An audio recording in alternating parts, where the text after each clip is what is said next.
They built 96 houses on my land, not by accident, on purpose. I inherited 47 acres in Colorado from my grandfather, paid off and pristine. Went to visit the property for the first time in 3 years and found an entire subdivision where my forest used to be. Paved roads, streetlights, families moving furniture into houses they'd paid $485,000 each for. The HOA president, a woman who'd never worked an honest day but wore a Rolex like a badge, told me to my face I was a deadbeat squatter trying to scam hardworking families. Said her lawyer confirmed the land was abandoned, so adverse possession made it legally theirs. She'd already deposited $16 million in pre-sales. Here's what I did. Absolutely nothing. Let them finish construction. Watched them landscape, paint, install pools. Then I walked into federal court with my grandfather's original 1971 deed. What would you do if someone built a neighborhood on your property? Drop your state below. Let's see where my land rights family is watching from. My name's Dakota Flint. Yeah, like the stone. 47 years old, structural engineer, divorced. I drive a 2008 Silverado that burns a quart of oil every month. Nothing special about me except one thing. My grandfather left me 47 acres of Colorado forest worth about $4.2 million. William Flint bought that land in 1971 for $8,200 cash. Depression-era guy, kept every receipt in leather ledgers that smelled like pipe tobacco and WD-40. When he died in 2019, he left me the property with one note tucked inside the deed. Don't let the bastards take what's yours. I didn't visit for 3 years. Divorce, 2 kids in college, 70-hour work weeks. But I paid property taxes every April, $6,400 annually, never late, always online. I had the email receipts. August 2022, I finally drove up to scatter Grandpa's ashes, turned off Highway 36 onto the old fire road, and my stomach dropped. The pine forest was gone. In its place, 96 Mediterranean stucco houses with fake balconies and HOA mandated beige paint. A carved stone entrance sign read, Ridgeline Heights, a Whitmore luxury community. I checked my GPS 4 times. Same coordinates. This was my land. At the gatehouse, a security guard stopped me. Residents only. I own this property, I said, holding up my phone with the deed photo. He smirked. Sure, buddy, and I'm Elon Musk. Turn around. Before I could argue, a white Range Rover pulled up. Out stepped Cassandra Whitmore, mid-50s, Botoxed into a permanent look of mild surprise, wearing white linen that probably cost more than my monthly mortgage. She had that specific energy of someone who'd never been told no by anyone who mattered. Problem, Ray? She asked the guard, not looking at me. This gentleman claims he owns the development. Cassandra finally turned. Her eyes scanned me, work boots, Carhartt jacket, calloused hands. I watched her mentally file me under poor. How charming, she said. Sweetie, if you're looking for construction work, most crews have filled their labor positions, but I can take your number. I'm not looking for work. I'm the legal owner. My grandfather, William Flint, She pulled out her phone, scrolled with manicured nails. Our title company ran a forensic search. This land was abandoned for over 3 years, which under Colorado Adverse Possession Statute 38 to 41, 101 means nothing if property taxes were paid, I interrupted. Her smile went sharp. That's adorable. You know just enough to be dangerous. She pulled out a business card, held it between 2 fingers like it was contaminated. Brian Kemper, our attorney. He'll explain why your claim is, what's the legal term, frivolous. I took the card. How many houses are sold? All 96. Pre-construction sales totaled $16 million. Families are moving in by Thanksgiving. She said it like a threat. This is a legitimate development, properly permitted through Boulder County. If you continue trespassing, I'll call Sheriff Mitchell personally. We're major contributors to his department's equipment fund. Then she did something that made my blood freeze. She pulled out her phone, snapped my license plate. Just in case you decide to come back and vandalize anything, we have excellent security footage. She leaned closer. And trust me, honey, people like you don't win against people like us. The diesel smell from a nearby excavator mixed with fresh concrete. A nail gun echoed pop, pop, pop like a countdown. I drove home, hands shaking. That night I spread Grandpa's documents across my kitchen table. The 1971 deed, 47 annual tax receipts, survey maps, Cassandra had threatened me, photographed my truck, and implied I was a criminal. She'd also just given me everything I needed to bury her. Monday morning, I called Brian Kemper, Cassandra's attorney. His receptionist had that voice, professionally pleasant in the way dentists are when they're about to tell you that you need a root canal. Mr. Kemper is in depositions all week. Can I take a message? Dakota Flint, about the Ridgeline Heights property. Pause. Oh, yes. Mr. Kemper anticipated your call. He's authorized me to offer a nuisance settlement of $15,000 if you'll sign a quitclaim deed by Friday. $15,000. For $4 million in land. I'd heard about quitclaim deeds from my divorce. That's how my ex got the timeshare in Branson that neither of us wanted. Basically, you're signing away all your rights to something without anyone promising those rights actually exist. It's the legal equivalent of saying, I give up, don't even care if I'm right. My divorce lawyer had told me, never sign one unless you're absolutely sure you're walking away from nothing. Tell Mr. Kemper I'll see him in court, I said, and hung up before she could respond. I needed a real lawyer, not the guy who'd handled my divorce for $2,200. I needed the kind who makes other lawyers check their malpractice insurance. My buddy Marcus, a civil engineer in Cheyenne, gave me one name, Lydia Chen. She'd beaten a railroad company in a Wyoming adverse possession case so badly they'd offered her a job just to make her stop. Her consultation fee was $500. I paid it with a credit card and prayed. Lydia's office smelled like old leather and lemon furniture polish, the kind of smell that costs money to maintain. She was about 60, gray hair in a tight bun, reading glasses on a beaded chain. She listened to my entire story without interrupting, making notes in handwriting so perfect it looked like a font. When I finished, she set down her pen. Show me your tax receipts. I pulled out a folder thick enough to hurt someone. Email confirmations, bank statements, county records. Every April payment since 2019, plus copies going back to Grandpa's first payment in 1971. She flipped through them, and I watched her mouth twitch into something that might have been a smile on a less controlled face. Colorado adverse possession requires 18 years of open, continuous, hostile possession, and the squatter has to pay property taxes the entire time. If you've been paying, their claim is stillborn. So I get an injunction? Stop construction? You could. She closed the folder. But here's what I'd do instead, and you're going to think I've lost my mind. Let them finish building. I stared at her. What? If you stop construction now, Cassandra's company declares bankruptcy. Your land gets tied up in a 3-year litigation circus with 96 families who bought homes in good faith suing everyone including you. Banks, title companies, insurance companies. It becomes legal whack-a-mole. She leaned forward. But if you let them finish, then file for declaratory judgment, you own 96 completed houses. Cassandra's company has committed textbook fraud, selling property they don't own. They'll be desperate to settle because the alternative is prison. My hands were shaking. What if they somehow win? They won't.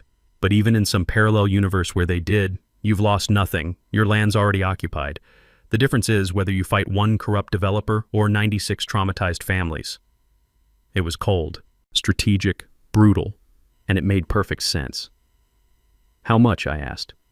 $40,000 in legal fees, maybe $50, but when we win, and we will, the court awards damages for trespass, unjust enrichment, fraud, and attorney's fees. You'll own the houses outright, sell them, rent them, or negotiate a settlement worth millions. I had $12,000 in savings. My Silverado needed a transmission. My daughter's tuition payment was due in January. I'll figure it out, I heard myself say. One last thing. Lydia's voice dropped. Don't contact Cassandra. Don't post on Facebook. Don't tell anyone except your kids and maybe one trusted friend. In property litigation, surprise is worth more than gold. I hired her that day, signed a retainer agreement that made my stomach hurt. September bled into October. I drove past Ridgeline Heights twice a week, parking on the public road with my phone camera running. Framers swarmed like ants. The air smelled like sawdust and diesel fuel. Plumbers hauled coils of PEX tubing. Electricians snaked wire through walls. And every time I visited, I took time-stamped photos. Cassandra spotted me during her 3rd week. She made a phone call. I could see her from 200 yards away, gesturing at my truck like I was a bomb. 20 minutes later, a sheriff's cruiser pulled up behind me. Deputy Torres, young guy, probably late 20s, with the uncomfortable body language of someone caught between a rock and a campaign donor. Sir, need to see your license. I handed it over. I'm on a public road, officer. He walked back to his car, ran my plates, came back looking like he'd rather be anywhere else. Mrs. Whitmore says you've been harassing her, following her, taking pictures. I'm documenting construction on property I own. Check Boulder County records. Parcel APN 559-32-4008. Owner, Dakota Flint. Torres shifted his weight. Look, if there's a property dispute, that's civil court. But she's filed a formal complaint. If she calls again saying you're threatening her, I'll have to take action. Understand? Translation. She donates to the sheriff's re-election fund. You don't. Understood. He left. I kept taking pictures. By November, the first families moved in. U-Hauls blocking cul-de-sacs, kids on scooters, the smell of pizza delivery mixing with fresh paint. I watched a couple carry a crib into house number 43. Watched another family plant a maple tree in their front yard. And I felt sick. Because these weren't villains. They were people who'd saved for down payments, who believed they were living the American dream. But Cassandra? She was about to learn that stealing costs more than money. Thanksgiving week, Cassandra sent me a certified letter. I signed for it at the post office, and the clerk, a woman named Deb who'd known my grandfather, wrinkled her nose when she saw the return address. Whitmore Development, LLC? That's the lady building those McMansions on Old Mill Road, right? She handed me the envelope. My sister tried to buy one. They wanted $485,000 for 1,800 square feet. Highway robbery. I opened it in my truck. Legal letterhead, Brian Kemper's signature at the bottom, 3 pages of dense legalese that boiled down to, stop trespassing or we'll sue you for harassment. There was a photo attached, my Silverado parked on the public road taken from inside the subdivision. Someone had circled my license plate in red Sharpie. Handwritten in the margin, document everything. I drove straight to Lydia's office. She read the letter, then started laughing. Not the polite kind, but the genuine belly laugh of someone who'd just been handed a gift. They're documenting their own fraud, she said, wiping her eyes. Every letter they send, every photo they take, every interaction, it's evidence that they knew there was a dispute and kept building anyway. This is beautiful. Doesn't feel beautiful, feels like I'm being stalked. You are. But here's what you're going to do. Nothing. Let them waste money on legal threats. Let them generate evidence. We'll file in January, right after the holidays when everyone's distracted. She pulled out a yellow legal pad. Meanwhile, I need you to get me everything about Cassandra Whitmore. Property records, business filings, tax liens, anything public. I want to know who's financing this development. I spent the next 2 weeks becoming an amateur detective. Turns out, when you're an engineer, you know how to read plats, survey maps, and permit applications. I started with Boulder County's online records. Whitmore Development LLC was registered in Delaware, always a red flag. Delaware corporations are like offshore bank accounts for people who want to hide things, with Cassandra as the sole managing member. But the financing came from Ridgeline Capital Group, a Denver-based investment firm. I dug deeper. Ridgeline Capital was owned by 3 partners, and one of them was married to Cassandra. His name was Preston Whitmore, a real estate developer who'd been sued twice for construction defects and once for defrauding investors in a failed resort project. The cases had been settled quietly, records sealed. So this wasn't just Cassandra's scam, it was a family business. I found more. The Boulder County permits listed the land as formerly tax delinquent, acquired via adverse possession claim filed March 2022. But here's the thing about adverse possession. You can't just claim it. You have to prove it in court first, get a judgment, then record that judgment before you can sell property. They'd skipped that step. They'd filed a claim, then immediately started selling lots as if the claim had been granted. That's fraud. Premeditated, documented fraud. I sent everything to Lydia in an encrypted email, because by now I'd learned that developers like the Whitmores have ways of making people's lives difficult. She called me an hour later. Dakota, this is better than I thought. Preston Whitmore has a pattern. If we can prove he knew about your ownership and proceeded anyway, this becomes criminal fraud, not just civil trespass. How do we prove that? Let me worry about that, you just keep your head down. But keeping my head down got harder when Cassandra escalated. December 3rd, I got a call from Boulder County Code Enforcement. A man named Rick Paulson, who sounded tired in the way government workers do when they're handling their 50th complaint of the day. Mr. Flint, we've received a report that you're operating an illegal dumping site on parcel 559-32-4008. What? I don't even live there. The complaint says there are piles of construction debris, old vehicles, and possible hazardous waste. I'm required to inspect. If the violations are confirmed, you'll face fines starting at $500 per day. I drove up that afternoon with my phone recording. The property was pristine, well, except for the 96 houses Cassandra had illegally built. No debris, no vehicles, nothing. Rick Paulson met me at the entrance, clipboard in hand. He was about 50, sunburned, wearing a county vest. He walked the perimeter, checked behind the houses, took photos. Finally, he came back shaking his head. There's nothing here. Someone filed a false report. Who filed it? He checked his notes. Anonymous tip, but it came through Mrs. Whitmore's office as a concerned citizen complaint. So she's trying to get me fined for violations that don't exist on land she's currently occupying. Rick looked at me for a long moment. Off the record, I've inspected 6 Whitmore projects.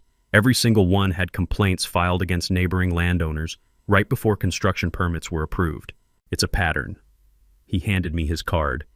If you need a witness statement, call me. I drove home with that card in my pocket and rage in my chest. Cassandra wasn't just stealing my land. She was trying to bury me in bureaucratic quicksand while she finished construction. But what she didn't know, what nobody knew except Lydia, was that every move she made was digging her grave deeper. By Christmas, 84 houses were occupied. Families hung lights, kids built snowmen, and I had a court date scheduled for January 12th. January 4th, 8 days before my court date, I got a text from my daughter Emma at 11 p.m. Dad, did you get arrested? Someone posted on Facebook that you're harassing families in a neighborhood. It has 300 shares. My stomach dropped. I opened Facebook, which I hadn't used since my divorce, and found the post immediately. It was pinned at the top of the Boulder County Community Watch group, written by Cassandra herself. Alert! Local man Dakota Flint has been stalking our family-friendly Ridgeline Heights community, taking photos of children, making residents feel unsafe. He claims to own our neighborhood despite clear legal title. Boulder County Sheriff's aware. Please report any sightings. Protect your families. The comments were a dumpster fire. People calling me a predator, suggesting I belonged on a registry. Someone posted a photo of my Silverado with the license plate visible, captioned, "This is his truck. Stay safe, everyone." My hands were shaking so hard I could barely type. I called Lydia. She answered on the first ring. I saw it. Don't respond. Don't comment. Don't defend yourself. She's calling me a pedophile, Lydia. My daughter's crying. My son called asking if I'm going to jail. I know, and it's defamation, and we're adding it to the lawsuit. But if you engage, you look guilty. Let me handle this. Her voice softened. Dakota, this is what desperate people do. She knows we filed. She knows her attorney's seen your evidence. This is a Hail Mary to discredit you before trial. It's working. I've gotten 12 messages from people I went to high school with asking what's going on. Good. Screenshot everything. Every share, every comment, every message, it's all evidence of malice. I spent the next 3 hours documenting the post's spread. By midnight, it had 847 shares. Someone had created a hashtag #StopDakotaFlint. I didn't sleep. The next morning, my boss called me into his office. Martin's a good guy. Ex-Navy, ran the structural engineering firm where I'd worked for 14 years. He closed the door, which is never a good sign. Dakota, I got a call this morning from a potential client. They Googled our firm and found a situation with your name attached. My chest tightened. The Facebook post. Yeah. He rubbed his face. Look, I know you. You're solid. But this client's a school district and they're nervous about optics. They specifically asked if you'd be on the project. And you told them no. I told them you're on personal leave pending resolution of a legal matter, which, effective today, you are. He pulled out an envelope. Paid leave 2 weeks. If this gets resolved, you're back immediately. If it doesn't... He didn't finish. I took the envelope. Understood. Walking to my truck, I passed Jenny from accounting. She'd always been friendly, brought cookies at Christmas, asked about my kids. She saw me coming and literally crossed to the other side of the parking lot. That's when I understood what Cassandra was doing. She wasn't just attacking my legal claim, she was attacking my life, my reputation, my job, my ability to exist in my own community. I sat in my truck and called Lydia again. They're destroying me, I said. I just got put on leave. People are crossing the street to avoid me. I'm filing an emergency motion for a temporary restraining order against Cassandra. Defamation, intentional infliction of emotional distress, interference with business relations. We'll have a hearing Monday." She paused. "But Dakota, you need to understand something. This gets worse before it gets better. If you want to walk away, I'll negotiate a settlement. You'll get something, maybe $500,000. You can move, start over." I thought about Grandpa's note. "Don't let the bastards take what's yours." "No," I said. "We finish this. Then buckle up, because they're going to hit harder." She was right. January 7th, someone spray-painted pervert on my garage door. I filed a police report. The responding officer, not Torres, someone older named Patterson, took photos with the enthusiasm of a man filling out a DMV form. "Any idea who did this?" "Check the Facebook post going around, probably someone who believed it." He wrote something down. "We'll increase patrols in your area." That night, I slept with a baseball bat next to my bed. January 9th, 3 days before court, my lawyer Emma called crying. Someone had sent her the Facebook post with a message. "Your dad's a creep, and everyone knows it." I drove to her apartment in Fort Collins, found her on her couch with her roommate, both looking at me like I might be radioactive. "Dad, just tell me the truth. Are you really stalking people?" I sat down and explained everything. The land, Cassandra, the lawsuit, the houses. Showed her grandpa's deed, the tax receipts, Lydia's court filings. Emma read through them, and I watched her face change from fear to fury. "So she's lying about everything?" "Everything." "Then we need to fight back." "Lydia says we wait for court."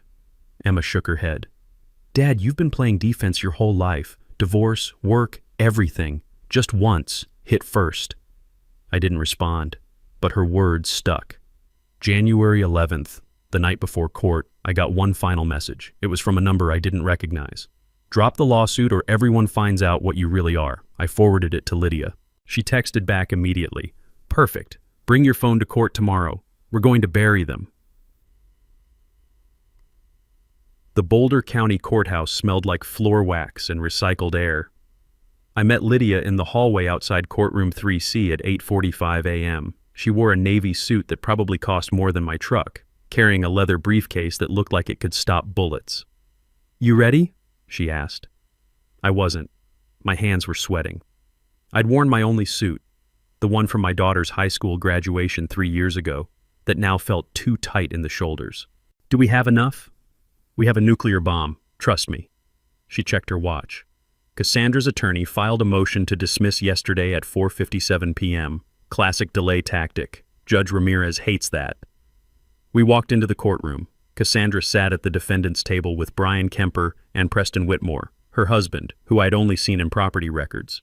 Preston was about 60, gray hair gelled back, wearing a suit that screamed, "I've settled 3 fraud lawsuits." He was whispering to Kemper, both of them looking relaxed. Confident. Cassandra saw me and smiled. Actually smiled, like she'd already won. Judge Angela Ramirez entered, a woman in her 50s with reading glasses and zero patience in her expression. We all stood. "Be seated. Case number 2023 CV 00847, Flint versus Whitmore Development LLC and associated parties." She looked at Kemper. "Counselor, I received your motion to dismiss at 5 p.m. yesterday. You want to explain why you think that's appropriate?" Kemper stood. "Your Honor, the plaintiff's claim is defective on its face. Whitmore Development holds clear title via adverse possession. Mr. Flint abandoned the property for over 3 years. Did he pay property taxes?" Judge Ramirez interrupted. "Well, yes, but then adverse possession fails under Colorado Statute 3841-101. What else do you have?" I watched Kemper's confidence crack like cheap concrete. "Your Honor, the title company conducted a thorough search." "Ms. Chen?" The judge turned to Lydia. Lydia stood, and I swear the temperature in the room dropped 5 degrees. "Your Honor, we're not here to debate adverse possession. That claim is frivolous. We're here because the defendants knowingly committed fraud."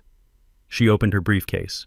"I'd like to submit Exhibit A, an internal email from Preston Whitmore to Cassandra Whitmore dated February 18th, 2022. She handed copies to the judge and Kemper. I craned my neck to see. Kemper's face went white. Judge Ramirez read it, and her eyebrows went up. "Counselor Kemper, did you know about this email?"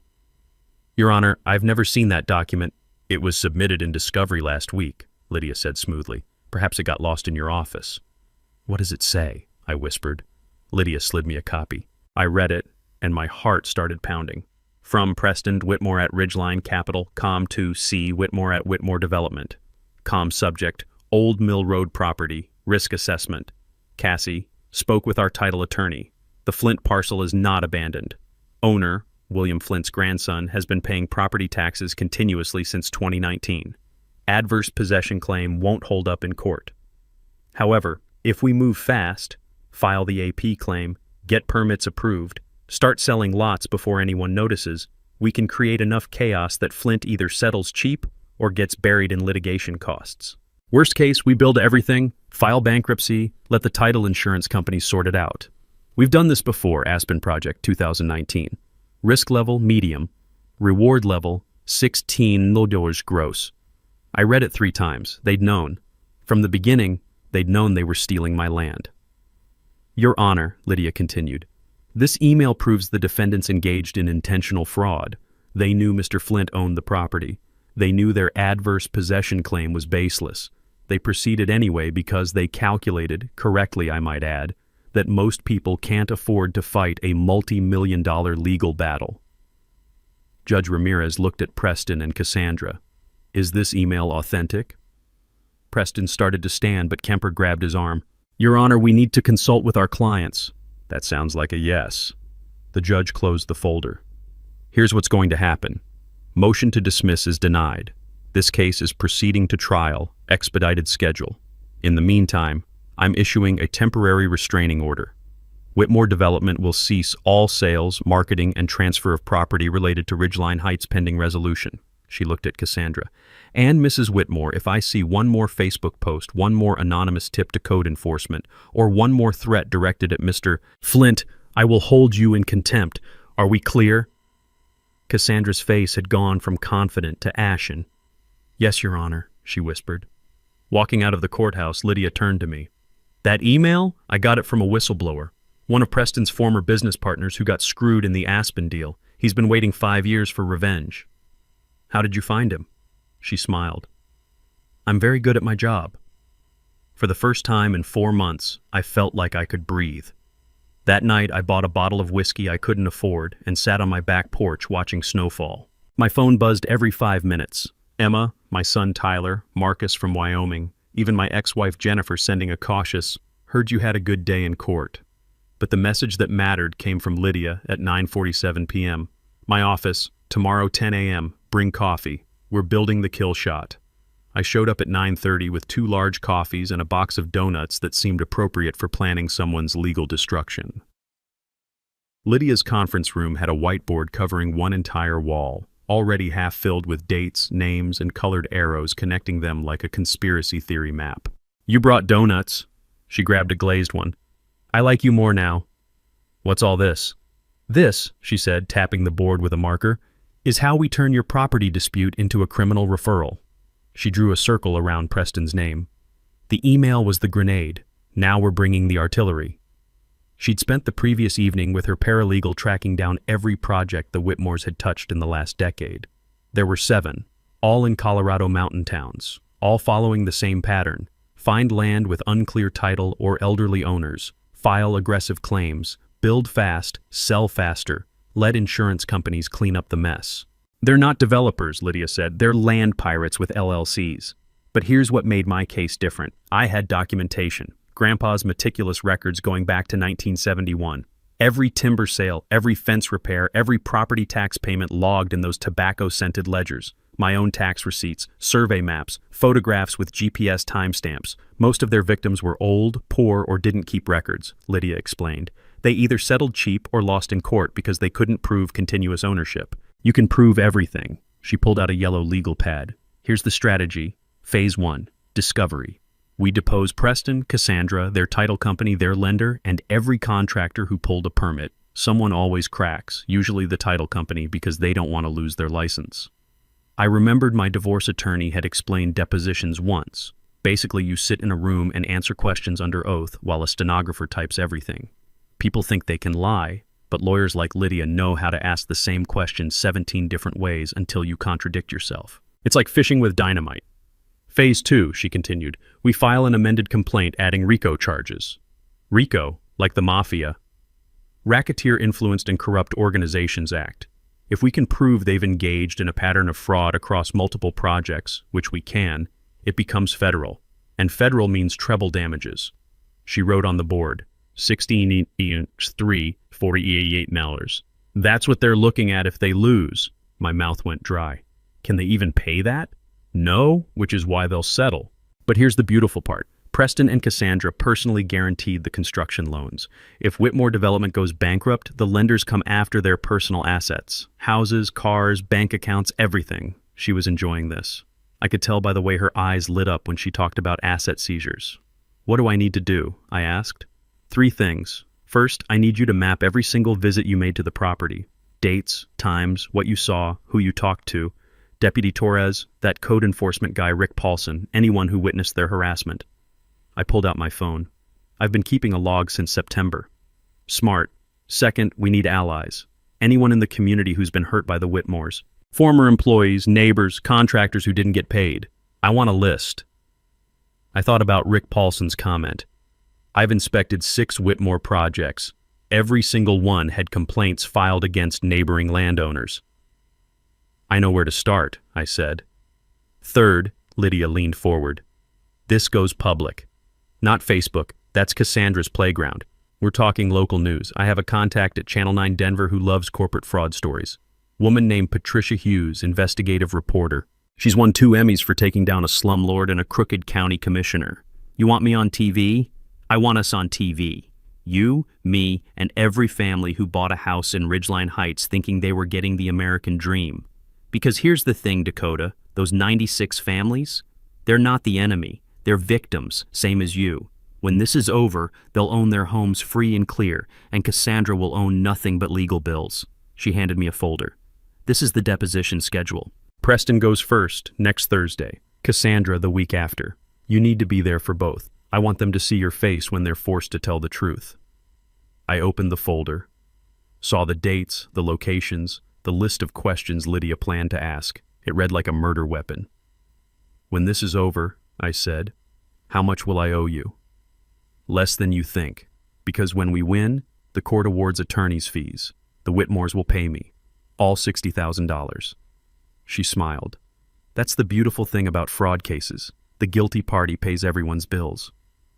I left her office at noon with a plan, a purpose, and for the first time since August, a sense that justice wasn't just a word people said when they meant revenge. It was something you built, carefully, methodically, with receipts. Preston Whitmore's deposition was scheduled for January 18th at 9 a.m. in a glass-walled conference room on the 14th floor of a Denver office building. Through the windows you could see the Rockies, snow-covered peaks glowing in the morning sun, indifferent to the carnage about to happen inside. Preston arrived in a charcoal suit with his own attorney, a woman named Diane Kelso who had the sharp, predatory look of someone who bills $800 an hour. He didn't look at me, not once. The court reporter, a tiny woman with a stenograph machine that clicked like nervous insects, swore him in. Lydia started gentle. Name, address, occupation. Preston answered in a bored monotone, like he'd done this 100 times. Probably had. Mr. Whitmore, do you recognize this email? Lydia slid a copy across the table, the February 18th smoking gun. Preston glanced at it. I do. Did you write it? Yes. So you knew, in February of 2022, that Dakota Flint was the legal owner of the Old Mill Road property? Diane Kelso leaned forward. Don't answer that. Lydia smiled. Your Honor granted a discovery order. He has to answer. Preston shifted. I knew someone named Flint was listed in county records, but our title company advised us the property was effectively abandoned under... Which title company? Rocky Mountain Title Group. Lydia made a note. I watched Preston's jaw tighten. He knew what was coming. She was going to depose the title company next, and they'd either confirm his lie or throw him under the bus to save their license. She asked 50 more questions, each one tightening the noose. By 11 a.m., Preston was sweating through his shirt. By noon, he'd contradicted himself 4 times. When Lydia finally said, no further questions, he practically sprinted out of the room. Diane Kelso stayed behind. She looked at Lydia with something like professional respect. Your client should settle, she said quietly. Your client should have thought of that before committing fraud. Name a number. Lydia closed her notebook. 10 million. Plus, he resigns from every corporate board, dissolves Ridgeline Capital, and personally finances the transfer of all 96 homes to their current residents at cost. Oh, and a written apology. Diane laughed, short and bitter. He'll never agree to that. Then we'll see him in trial, and I'll bring Channel 9 with me. 2 days later, the escalation I'd been dreading finally came. I got a call from Tyler, my son, at 6 p.m. He was 23, working as a line cook in Fort Collins while finishing his culinary degree. His voice was shaking. "Dad, someone came to the restaurant." My blood went cold. "What happened?" "This guy in a suit said he was a private investigator looking into you. Asked my manager if I was reliable, if you'd ever been violent, if there were incidents he should know about." Tyler's breathing was ragged. "Dad, my manager pulled me aside after and asked if there's something I need to tell him. I could lose my job." I closed my eyes. "What was the investigator's name?" He gave me a card. "Thomas Brennan, Apex Investigations." I wrote it down. "Tyler, listen to me. Don't talk to him again. If he comes back, tell him to contact my attorney. I'll handle this." After we hung up, I called Lydia, got her voicemail, left a message that probably sounded unhinged. She called back at 8 p.m. "I know. They hired a PI to dig up dirt. It's textbook intimidation. He went to my son's workplace. He's trying to get Tyler fired. And it's witness tampering, which is a felony." Her voice was ice. "Forward me that business card photo. I'm filing an emergency motion tomorrow morning." But the hits kept coming. January 23rd, I got an email from the IRS. Notice of audit. They were reviewing my tax returns from the past 3 years, citing irregularities reported by a third party. There were no irregularities. I was a W-2 employee with simple taxes. This was harassment, pure and simple. I forwarded it to Lydia. She called immediately. "They're burning bridges now. This is what happens when rich people panic. They throw money at problems until the problems go away." "It's working. I can't afford an IRS audit on top of everything else." "You won't have to. The IRS complaint is anonymous, but we can subpoena Apex Investigations client records. If we prove the Whitmores filed a false IRS report, that's another felony." She paused. "Dakota, they're making mistakes. Desperate people always do." January 25th, the mistakes got worse. Someone leaked the Ridgeline Heights sales contracts to a Boulder real estate blog. All 96 contracts, showing that buyers had paid between $450,000 and $530,000 for homes built on disputed land. The blog's headline, "Luxury developer sold homes on stolen property. Buyers may lose everything." My phone exploded. Emails from panicked homeowners. A woman named Sarah Chen called me crying. She'd used her entire life savings for the down payment on house number 67, and now her title insurance company was refusing to cover the claim because of the fraud allegations. "Mr. Flint, please, I have 2 kids. We moved here from California. This is supposed to be our forever home." I didn't know what to say. "I'm not trying to take your house. I'm trying to stop the people who stole from both of us. But what happens if you win? Do we get evicted?" "No. You'll own your home. The developer will pay for it." "And if they can't?" I had no answer for that. That night, Lydia called with news. "Channel 9 wants to interview you. Patricia Hughes, the investigative reporter. She's doing a segment on predatory land developers. It airs February 2nd, 1 week before trial." What do I say? The truth, that you're fighting for your grandfather's legacy, that you're not the enemy, the Whitmores are, and that every family in Ridgeline Heights deserves to keep their home. I thought about Sarah Chen's voice breaking on the phone. "Set it up," I said. The Channel 9 interview was scheduled for January 30th at my house. Patricia Hughes arrived at 2 p.m. with a cameraman named Steve and enough lighting equipment to film a Marvel movie. Patricia was mid-40s, gray-streaked hair and a practical ponytail, wearing jeans and a blazer that said, "I'm professional, but I've climbed through dumpsters for a story." She shook my hand. "Mr. Flint, I've been covering real estate fraud for 12 years. Your case is the most brazen thing I've ever seen." We sat in my living room, which I'd frantically cleaned that morning, shoving dirty laundry into closets like a teenager before prom. Steve positioned lights while Patricia reviewed her notes. "I'm going to ask about your grandfather, the property, and what happened when you discovered the development. Just talk to me, not the camera. We'll edit later." The interview lasted 90 minutes. I told her everything. Grandpa's ledgers, Cassandra's contempt, the Facebook smear campaign, Preston's email, the families caught in the middle. Patricia's questions were sharp but fair. She made me feel like I was talking to a friend, not performing for an audience. At the end, she turned off the camera. Off the record, I contacted Cassandra Whitmore for comment. She threatened to sue me for defamation if we air this. Will you still run it? Patricia smiled. Absolutely. Threats mean I'm onto something. The segment aired February 2nd at 6 p.m. I watched it alone in my living room with a beer I was too nervous to drink. Patricia's voiceover began. He inherited the American dream, 47 acres of Colorado forest. But when Dakota Flint visited his land for the first time in 3 years, he found a nightmare instead. They showed aerial footage of Ridgeline Heights, then my interview, intercut with shots of Grandpa's deed, the tax receipts, and Preston's smoking gun email. Patricia had obtained county permit records showing the Whitmores had fast-tracked approvals by donating $50,000 to the county commissioner's re-election fund. The piece ended with me saying, I'm not trying to hurt the families who bought these homes. They're victims too. But if we let people like the Whitmores get away with this, what's the point of property rights? What's the point of laws? My phone exploded before the segment even finished. Emma called, crying, proud tears this time. Marcus texted, you just became a folk hero. Even my boss Martin sent an email. Come back to work Monday, we're proud to have you. But the message that mattered came at 7:15 p.m. from a blocked number. You just made the biggest mistake of your life. I forwarded it to Lydia. She called back immediately. Don't go anywhere alone. Vary your routes. Keep your doors locked. You think they'd actually... I think they're looking at 10 years in federal prison and financial ruin. People do stupid things when they're cornered. She was right to worry. February 4th, 2 days after the broadcast, I came home from grocery shopping to find my front door ajar. I'd locked it, I was certain. I stood on the porch, heart hammering, and called 911. Deputy Torres arrived first this time with backup. They cleared the house room by room.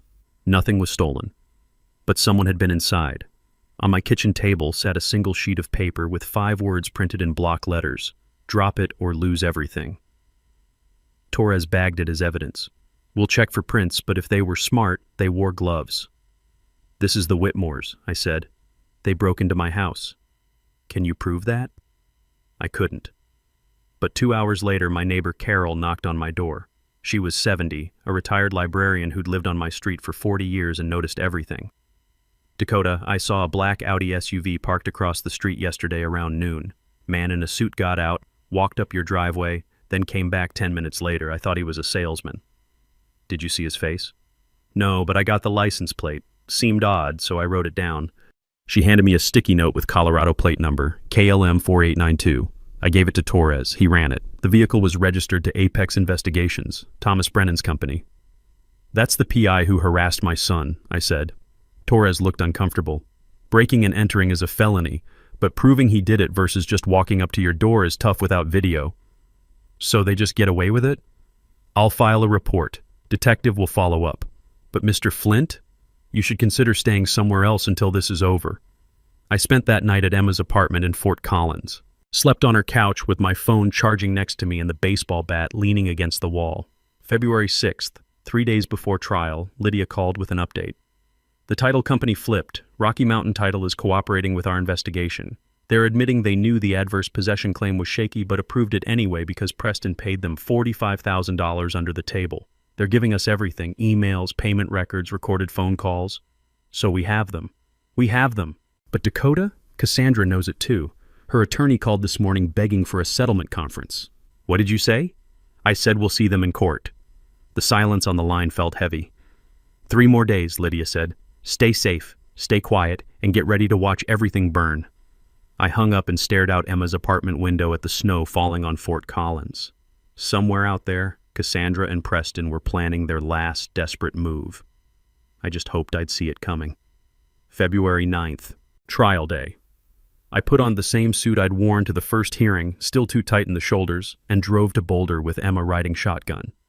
She'd insisted on coming, said I needed family there. Tyler had wanted to come too, but he couldn't afford to miss work. Not after the PI incident nearly cost him his job.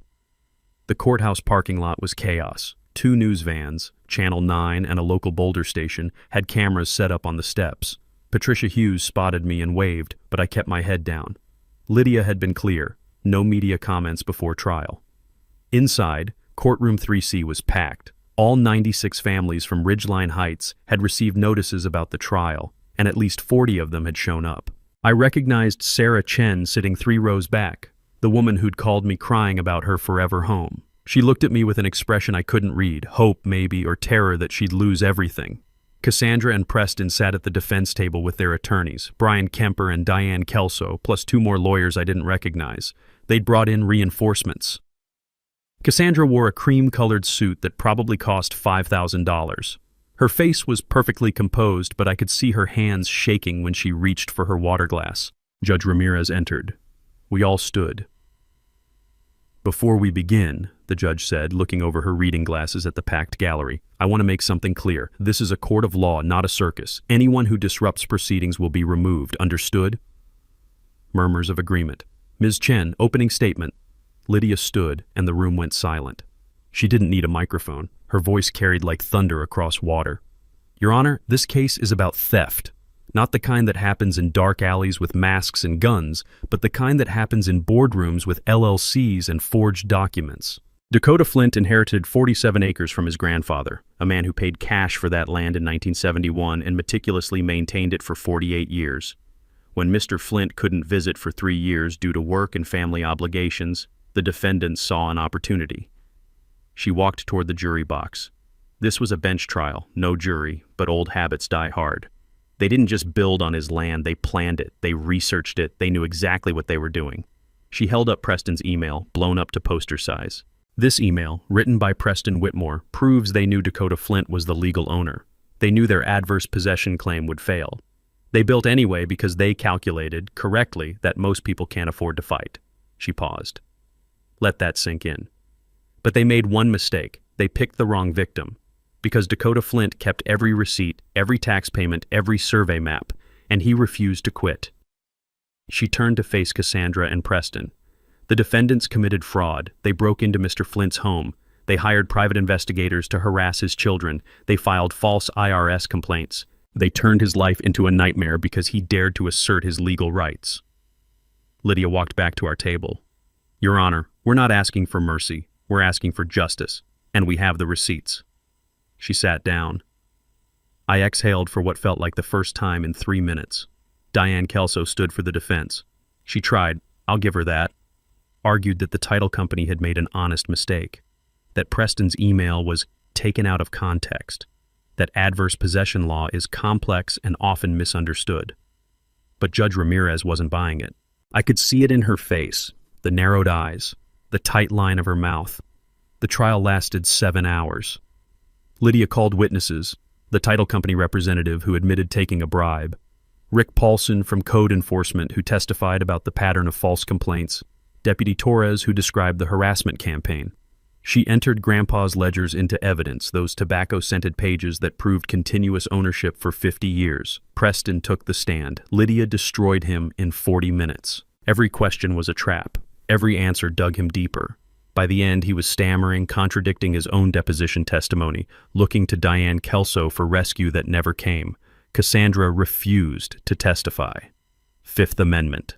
Her lawyers probably begged her not to. She'd have been eviscerated. At 4:47 p.m., Judge Ramirez announced she'd issue a ruling within 24 hours. We filed out into the hallway. The homeowners mobbed me. Sarah Chen grabbed my arm. What happens to us? She asked. If you win, do we lose our homes? I looked at Lydia. She nodded. You keep your homes, I said, loud enough for everyone to hear. Every single one of you. The Whitmores committed fraud, not you. You'll own your houses free and clear. That's the settlement we're demanding. The crowd went silent. Then someone started clapping. Then another. Within seconds, 40 people were applauding in a courthouse hallway. Cassandra walked past, flanked by her attorneys. She looked at me once, her eyes full of pure hatred, then disappeared into the elevator. Outside, Patricia Hughes caught me on the courthouse steps. Mr. Flint, how are you feeling? I looked at the cameras, at Emma standing beside me, at the Rockies in the distance, snow-covered and eternal. Like my grandfather's watching, I said, and he's proud. That night, the clip went viral. 3 million views in 12 hours. The next morning, Judge Ramirez issued her ruling. We won. Everything. Judge Ramirez's ruling was 18 pages long, but the first paragraph said everything. The defendants engaged in a calculated, systematic scheme to defraud Dakota Flint of his lawful property through false adverse possession claims, bribery of public officials, and intentional misrepresentation. Such conduct is reprehensible and will not be tolerated by this court. The order gave me full title to all 47 acres, including the 96 houses. It awarded me $4.2 million in damages for trespass, emotional distress, and loss of use. It required the Whitmores to pay Lydia's legal fees, $73,000, and it referred the case to the U.S. Attorney's Office for criminal prosecution. Cassandra and Preston were done. Ridgeline Capital dissolved within a week. Their personal assets, the Range Rover, the Aspen vacation home, Cassandra's jewelry collection, went to auction to pay creditors. Preston was indicted on 6 federal fraud charges. Cassandra took a plea deal, 3 years probation, $500,000 restitution, and a lifetime ban from Colorado real estate development. The title company lost its license. Brian Kemper resigned from his law firm to avoid disbarment. But the ruling created a new problem. What to do with 96 families who'd bought homes on my land? I could have forced them out, sold the houses myself, pocketed another $16 million. That's what the law allowed. That's what a lot of people expected. Instead, I called a town hall meeting at Ridgeline Heights on March 15th.